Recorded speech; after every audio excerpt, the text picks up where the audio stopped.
Russian president Vladimir പുടിന്റെ വളരെ അടുത്തയാള് പ്രസിഡൻഷ്യൽ എക്സിക്യൂട്ടീവ് ഓഫീസിന്റെ ഡെപ്യൂട്ടി ചീഫ് ഓഫ് സ്റ്റാഫും നാഷണൽ സെന്റർ റഷ്യ സംഘാടക സമിതിയുടെ ഡെപ്യൂട്ടി ചെയർമാനുമായിട്ടുള്ള മാക്സിം ഒറേഷ്കിൻ വളരെ പ്രധാനപ്പെട്ട ചില കാര്യങ്ങൾ കഴിഞ്ഞ ദിവസം പറയുകയുണ്ടായി. അദ്ദേഹത്തിന്റെ വാക്കുകൾ ഇപ്പോൾ വലിയ രീതിയിൽ ചർച്ചയാവുന്നുണ്ട്. അതായത് ഏപ്രിൽ 28 റഷ്യയിൽ നടന്ന ഒരു വലിയ ചർച്ച, ലോകത്തിന്റെ ഭാവി ആഗോള വളർച്ചയ്ക്കായിട്ടുള്ള പുതിയ വേദി എന്ന പ്രമേയത്തിൽ ഓപ്പൺ ഡയലോഗ് നടക്കുന്ന സമയത്ത് അതിന്റെ ഉദ്ഘാടനത്തിന് ആതിഥേയത്വം വഹിച്ചുകൊണ്ട് ചടങ്ങിൽ ഈ നമ്മുടെ റഷ്യൻ പ്രസിഡന്റിന്റെ ഏറ്റവും അടുത്ത ആളായിട്ടുള്ള ഒറേഷ്കിൻ സംസാരിക്കുകയുണ്ടായി. അദ്ദേഹം പറഞ്ഞത്, ലോകം മാറിക്കൊണ്ടിരിക്കുകയാണ്. ഇന്ന് ഈ ലോകത്ത് യഥാർത്ഥത്തിൽ 4 പരമാധികാര ശക്തികളാണുള്ളത്. അതായത് പൂർണ്ണമായും പരമാധികാരമുള്ള 4 രാജ്യങ്ങളാണ് ഈ ലോകത്തുള്ളത്. 190-ലധികം രാജ്യങ്ങൾ ഉണ്ടെങ്കിലും 4 രാജ്യങ്ങളെ മാത്രമാണ് അദ്ദേഹം പരമാധികാര ശക്തികളായി കണ്ടത്. അതിൽ ഇൻട്രസ്റ്റിംഗ് ആയിട്ടുള്ള കാര്യം, അതിൽ ഒരു രാജ്യം എന്ന് പറയുന്നത് ഇന്ത്യ ആയിരുന്നു. 4 രാജ്യങ്ങളുടെ കാര്യം അദ്ദേഹം പറയുന്നുണ്ടല്ലോ. അതായത് ഇന്ത്യ, റഷ്യ, ചൈന, അമേരിക്ക.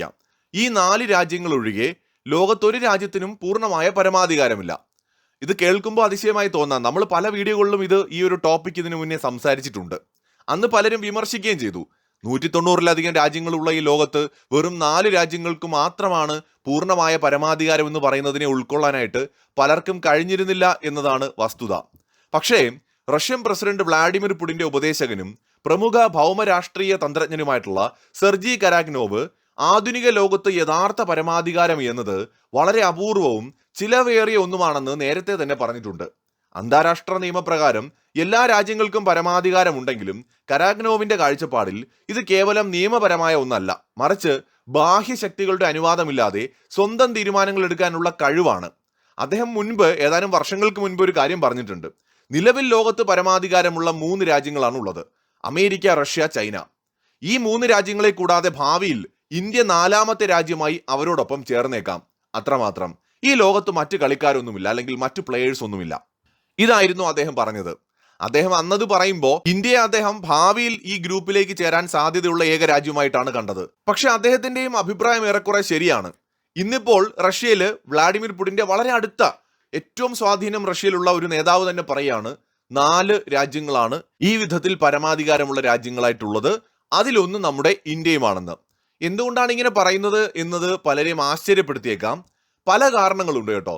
ലോകത്തിലെ ഏറ്റവും വലിയ ഒരു 3ാമത്തെ സമ്പദ് വ്യവസ്ഥയിലേക്കുള്ള ഇന്ത്യയുടെ വളർച്ച അതിൽ ഒരു കാരണം മാത്രമാണ്.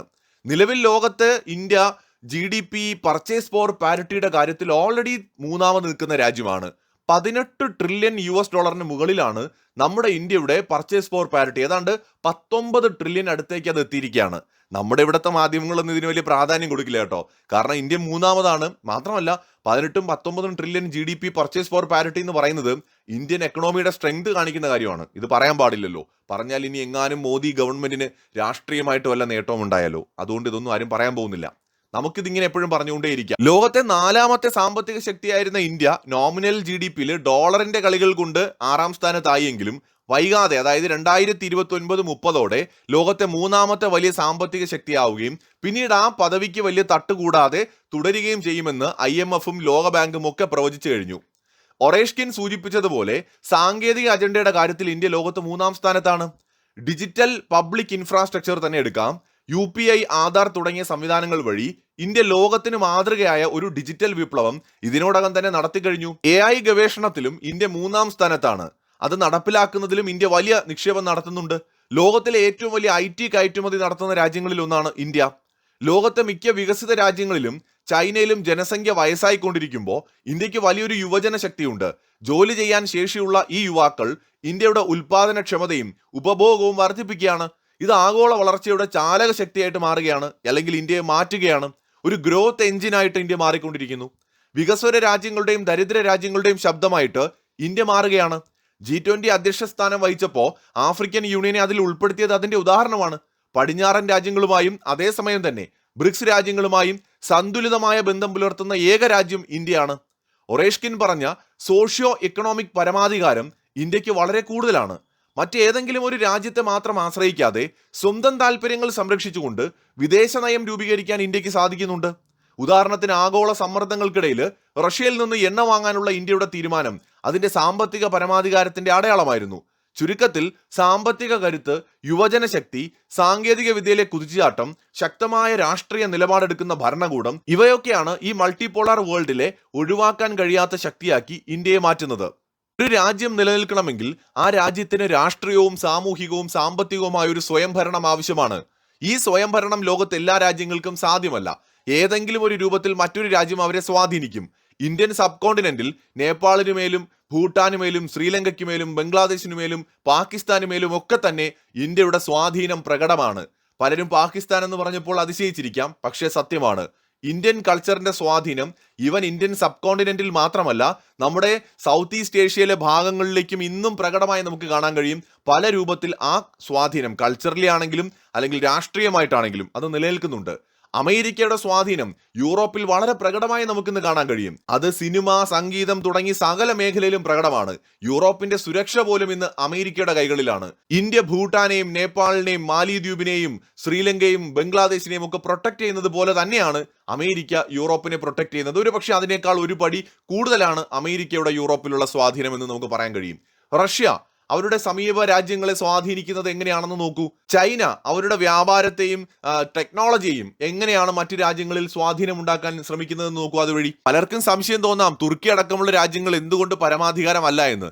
നാറ്റോയിലുള്ള ഒരു രാജ്യത്തിനും ആ പരമാധികാരം ഇല്ല എന്നതാണ് അതിന്റെ ഉത്തരം. കാരണം നാറ്റോ നിയന്ത്രിക്കുന്നത് തന്നെ അമേരിക്കയാണ്. ഇനി ജപ്പാനും സൗത്ത് കൊറിയ അടക്കമുള്ള രാജ്യങ്ങൾക്ക് എവിടെയാണ് പരമാധികാരം? അമേരിക്കയുടെ നിയന്ത്രണത്തിലല്ലേ ഈ രാജ്യങ്ങളെല്ലാം? ഓസ്ട്രേലിയ മറ്റൊരു പ്രധാന ശക്തിയാണ്, പക്ഷെ അമേരിക്കയുടെ നിയന്ത്രണത്തിലല്ലേ? ബ്രസീലും അർജന്റീനയും അടക്കമുള്ള രാജ്യങ്ങൾക്ക് അമേരിക്കയെ ധിക്കരിച്ചുകൊണ്ട് ആയുധങ്ങൾ നിർമ്മിക്കാനുള്ള ധൈര്യം പോലുമില്ല. ബ്രസീലൊക്കെ ബ്രിക്സിലെ മെമ്പർ ആണെങ്കിലും അമേരിക്കയുടെ നിയമങ്ങൾക്ക് വിരുദ്ധമായി അല്ലെങ്കിൽ അമേരിക്കയുടെ തിട്ടൂരങ്ങൾക്ക് വിരുദ്ധമായിട്ട് വലിയ ആയുധങ്ങൾ ഡെവലപ്പ് ചെയ്യാൻ ഇന്നും ബ്രസീലിനൊന്നും ധൈര്യമില്ല. കാരണം അമേരിക്ക ചില നിയന്ത്രണങ്ങൾ ഏർപ്പെടുത്തിയിട്ടുണ്ട് തെക്കേ അമേരിക്കൻ ഭൂഖണ്ഡത്തിലും വടക്കേ അമേരിക്കൻ ഭൂഖണ്ഡത്തിലും. ആ നിയന്ത്രണങ്ങളെ മറികടന്നുകൊണ്ട് ആയുധ വിന്യാസം നടത്താനും ആയുധ ശക്തി കൈവരിക്കാനും ഒന്നും അവർക്ക് കഴിയില്ല. കാനഡയ്ക്ക് കഴിയുമോ? ഈ രാജ്യങ്ങളെല്ലാം തന്നെ ഒന്നുകിൽ സാമ്പത്തികമായി അല്ലെങ്കിൽ സൈനികമായി അല്ലെങ്കിൽ അമേരിക്കയെ ഭയന്ന് അമേരിക്കയുടെ അടിമത്വം സ്വീകരിച്ച രാജ്യങ്ങളാണ് ഒട്ടുമിക്ക രാജ്യങ്ങളും. പാകിസ്ഥാന് സ്വയം ഭരണമുണ്ടെന്ന് ആരെങ്കിലും വിശ്വസിക്കുന്നുണ്ടോ? ട്രംപിന്റെ പുറകെ വാലായിട്ട് നടക്കുന്നുണ്ടില്ലേ നമ്മുടെ പാകിസ്ഥാൻ പ്രധാനമന്ത്രിയും സൈനിക മേധാവിയും ഒക്കെ? അവർക്കൊന്നും തന്നെ ഒരു സ്വയംഭരണ അല്ലെങ്കിൽ സ്വയം തീരുമാനമെടുക്കാനുള്ള ഒരു അധികാരമോ ധൈര്യമോ ഇല്ല. മറിച്ച് ഇന്ത്യയെ പോലുള്ള രാജ്യങ്ങൾക്ക്, ഇന്ത്യക്കും റഷ്യക്കും ചൈനയ്ക്കും അമേരിക്കയ്ക്കും അതുണ്ട്. അതാണ് വ്യത്യാസം. മാത്രമല്ല ഈ റഷ്യക്കാർ മാത്രമല്ല, ജപ്പാനിലും ചൈനയിലും ഒക്കെ സോഷ്യൽ മീഡിയയിൽ അടക്കം നടക്കുന്ന ചർച്ചകളിൽ അവരൊക്കെ പറയുന്ന ഒരു കാര്യം, പരമാധികാര രാജ്യങ്ങൾ വളരെ വിരളിൽ എണ്ണാവുന്നതേ ലോകത്തുള്ളൂ. ആ പട്ടികയിൽ പക്ഷെ നമ്മുടെ ഇന്ത്യയുണ്ട്. ഇന്ത്യയും ചൈനയും റഷ്യയും അമേരിക്കയും മാത്രമാണ് അത്തരം ഒരു രാജ്യമെന്ന് ഇന്ന് ലോകം മുഴുവൻ ചർച്ച ചെയ്യുന്നുണ്ട്. ഈവൻ ഫ്രാൻസ് ആ ഒരു പരമാധികാര ശക്തിയാകാൻ ആഗ്രഹിക്കുകയാണ്. നടക്കുമോ എന്ന് കണ്ടറിയാം. നമ്മൾ ഈ ടോപ്പിക്ക് ഒരുപാട് തവണ ചർച്ച ചെയ്തതാണ്. എന്തായാലും ഇന്ന് ലോകം, വിശേഷിച്ച് റഷ്യ പോലുള്ള രാജ്യങ്ങൾ അല്ലെങ്കിൽ ചൈനയിലെ സോഷ്യൽ മീഡിയ, ജപ്പാനിലെ സോഷ്യൽ മീഡിയയിലൊക്കെ ഇത് വലിയ ചർച്ചയാണ്. ഇന്നിപ്പോൾ റഷ്യ പോലും സമ്മതിക്കുകയാണ് ഇന്ത്യ വളരെ ശക്തമായ ഒരു പവറായി മാറിക്കഴിഞ്ഞു, ഒരു ഗ്രേറ്റ് പവറായി മാറിക്കഴിഞ്ഞു. അതുകൊണ്ടാണ് ആ ഒരു പരമാധികാരം ഇന്ത്യയുടെ കയ്യിലേക്ക് വരുന്നത്. ഒരു സ്വിംഗ് പവർ കൂടിയാണ് ഇന്ത്യ. ഏത് വശത്തേക്കും ലോകക്രമത്തെ ചരിക്കാൻ ശേഷിയുള്ള ശക്തി. അങ്ങനെ കൂടിയാണ് ഇന്ന് റഷ്യ ഇന്ത്യയെ കാണുന്നത്. യൂറോപ്പിനെ പോലെ ഒരു ജൂനിയർ പങ്കാളിയാകാൻ ഇന്ത്യ തയ്യാറല്ല. യൂറോപ്പ് ഒരു കാലത്ത് ഒരു പരമാധികാര ശക്തി ആയിരുന്നു, ഇന്ന് അല്ല. ഇന്നൊരു പക്ഷെ ആ സ്ഥാനത്ത് ഇന്ത്യയാണ്. ഇന്ത്യ എന്നൊരു പരമാധികാര ശക്തിയാണ്. പാശ്ചാത്യ ആധിപത്യത്തിന്റെ കാലം കഴിഞ്ഞുവെന്നും ഇന്ത്യയും റഷ്യയും ചൈനയും ഉൾപ്പെടുന്ന ഒരു മൾട്ടിപോളാർ വേൾഡ് നിലവിൽ വന്നു എന്നുമാണ് റഷ്യൻ തന്ത്രജ്ഞർ അടിവരയിട്ട് പറയുന്നത്.